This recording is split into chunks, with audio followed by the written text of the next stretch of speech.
Murder on the streets of Chicago. Corruption at the highest level. This isn't just a reality, folks. This is the new David E. Kelley show, Presumed Innocent, starring Jake Gyllenhaal.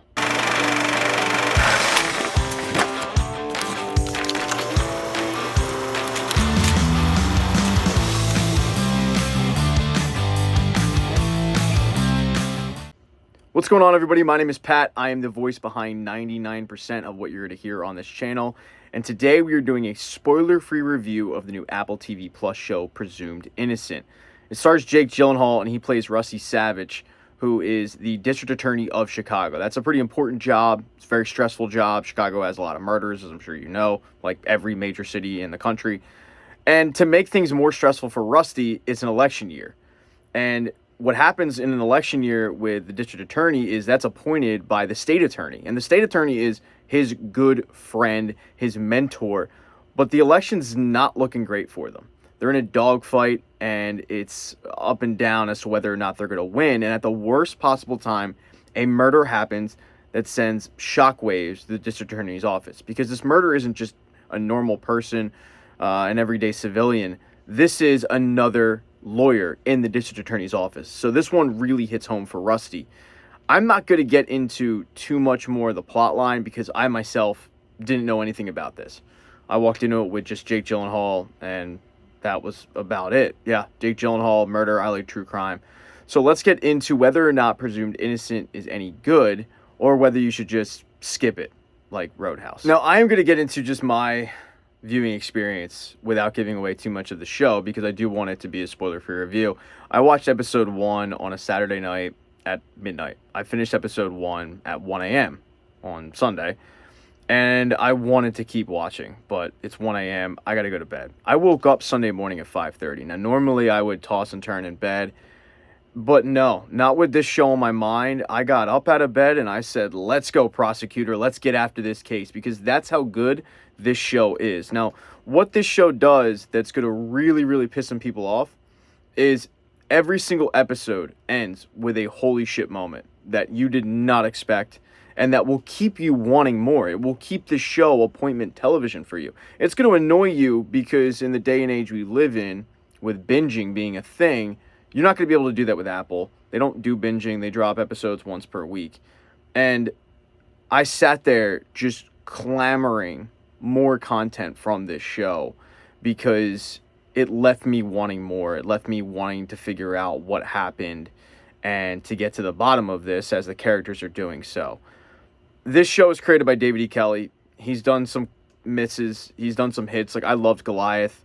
He did Big Little Lies, which got rave reviews, and it was based off of a book, and much like this is based off of a book. I wasn't a huge fan of Big Little Lies. You know, rich people with problems, just not my bag.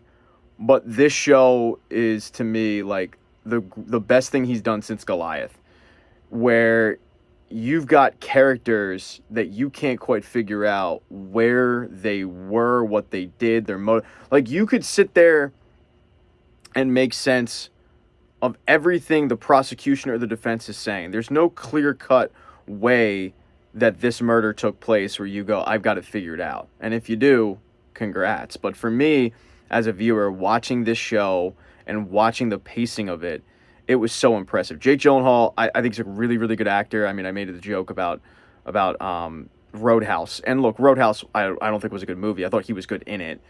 But I think this is really, really, really good Jake Gyllenhaal in this show, where you see a guy that you could completely... I don't want to get... That's a spoiler. All right, let me cut myself off there before I go too deep into this. If you want a tip on how to view this show, don't read anything about it. Don't read anything about it. Don't watch a trailer. Just go in blank slate.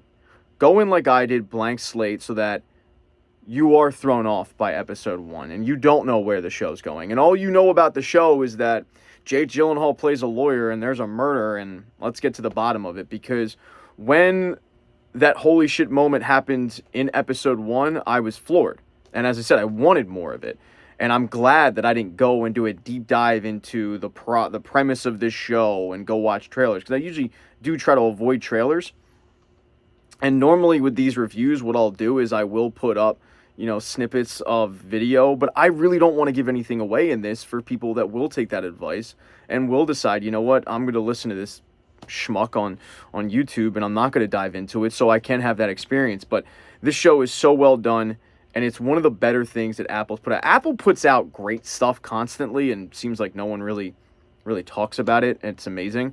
This is yet another one of those shows that they've put out that I think is going to be a big hit that might not necessarily pop off initially, but it'll be on the lists of 2024 best shows when it's all said and done because of the way that this show is made. I mean, David E. Kelley, as I said, has made some clunkers, but the pacing of this show, the way that it's shot, the writing of it, there's really not a bad thing I can say about this show.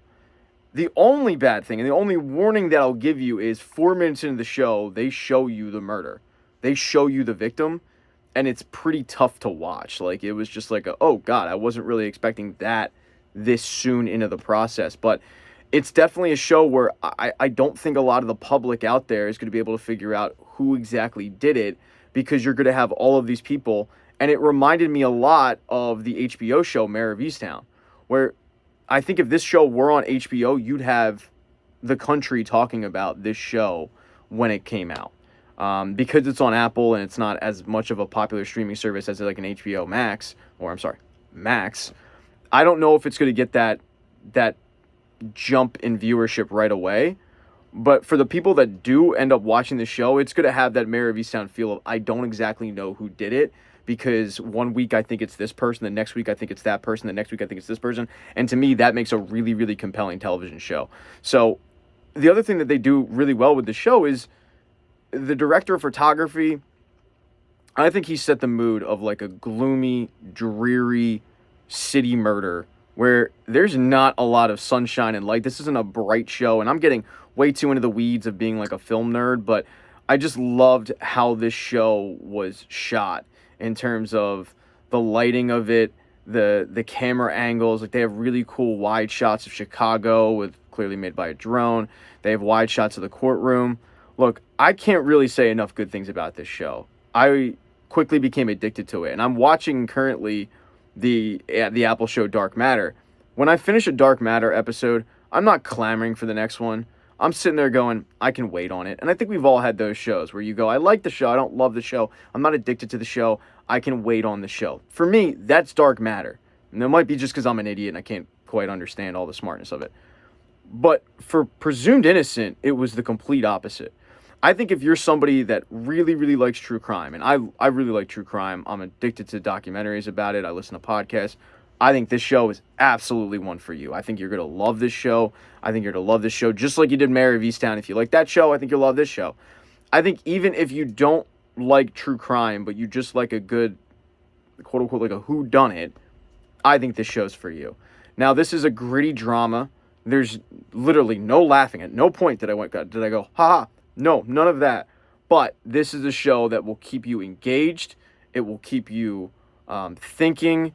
And it will consume a lot of your thoughts when you're done watching an episode as to when's the next one.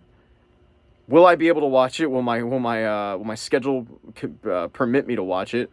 And then you'll just catch yourself in traffic just thinking about the cases and the characters and, could she have done it? What exactly happened there?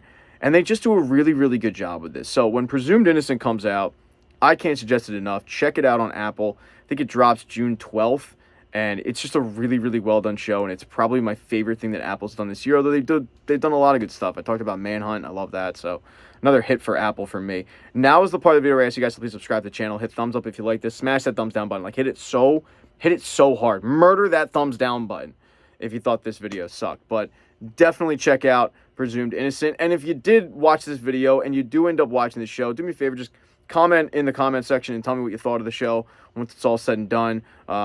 Week by week if you want to go and give me your thoughts on the characters and whatnot. But try to do... Well, I guess don't do that because that would be spoiling it. You know what? Hit thumbs down for that suggestion. Anyway, just go watch the show.